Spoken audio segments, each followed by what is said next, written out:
मेरा सवाल फिर वहीं का वहीं है।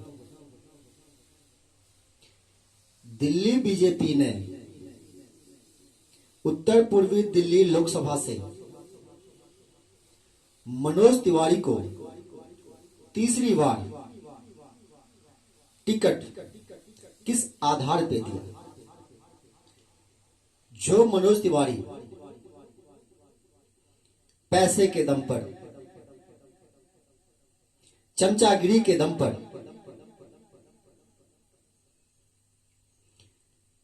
टिकट लाकर और साहब के नाम पर जनता को बरगलाकर जीतकर जनता को फिर 5 साल तक नजर नहीं आएंगे, जैसे ये 10 साल तक जनता को नजर नहीं आए।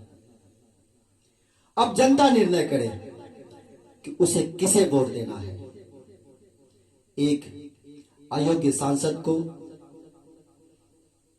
जो क्षेत्र में कभी दौरा नहीं करता, क्षेत्र के गलियों को, सड़कों को, स्कूलों को, अस्पतालों को कभी नहीं देखता, जो अपने लिए बड़े बड़े फार्म हाउस बनवाता है, उसमें व्यस्त रहता है। अरे हाँ, इसे याद आया, आप जानते हैं जो गरीब एक 25 गज के मकान के लिए, एक आशियाने के लिए कई कई पीढ़ी तक संघर्ष करता है और तब भी शायद ही बन पाता है, तो ऐसे ये राजनेता, ऐसे ये बीजेपी के सांसद कौन सा रोजगार करते हैं कि सत्ता मिलने के साल भर बाद ही बड़े बड़े हवेलियां, बड़े बड़े फार्म हाउस अपने लिए बनवाते हैं, आलीशान बंगले। ये पैसा कहां से आता है? तो साहब, आप ही के टैक्स का पैसा है, आप ही का पैसा है जो ये लुटेरे लूटते हैं।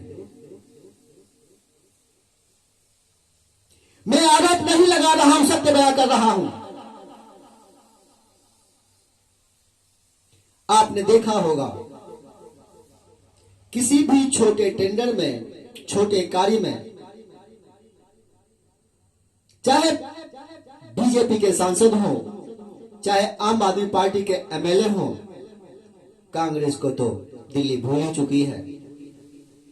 क्या कोई छोटे मोटे कार्य, जैसे स्कूल का कार्य, इनके नजर में छोटा है स्कूल का कार्य, क्योंकि शिक्षा को सही नहीं मानते, सोचते हैं कि बच्चे समाज यदि शिक्षित हो जाएंगे तो इनके बहकावे में नहीं आएंगे, इसलिए शिक्षा को बेकार कहते हैं और बेकार करते हैं, क्योंकि इनकी साठ गांठ है इन प्राइवेट स्कूल वालों से। वहां वो लूटते हैं, यहां जीवन बर्बाद करते हैं। तो ये छोटे टेंडर में नजर नहीं आते। जो टेंडर 1000 करोड़ से ऊपर का होता है ना, वहां वह जाकर पालथी मार कर बैठ जाते हैं, बड़े प्यार से बैठते हैं और तब तक बैठे रहते हैं जो परसेंटेज के रूप में उनका एक मोटा हिस्सा उनके लिए साइड में नहीं रख दिया जाता है। उन्हीं पैसों से ये बड़े बड़े महल अपने लिए बनवाते हैं, बड़े बड़े फार्म हाउस अपने लिए बनवाते हैं। मैं उन फार्म हाउसों से लाइव भी दूंगा। मैं सोच रहा हूं कि जनता को दिखाऊं कि इनके फार्म हाउस कैसे कैसे हैं। तो ऐसे साहब के नाम पर आकर वोट मांगने वाले, कोई साहब के नाम पर मांगेगा, कोई 70 साल के नाम पर मांगेगा, कोई बिजली पानी के नाम पर मांगेगा, पर आपको देगा कुछ नहीं, जनता को सिर्फ अंगूठा ही दिखाएगा।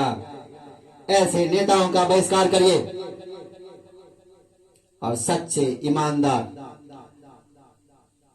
आरजेएमपी के प्रत्याशियों को भारी मतों से विजय दिलाइए और ताउम्र खुशियां मनाइए।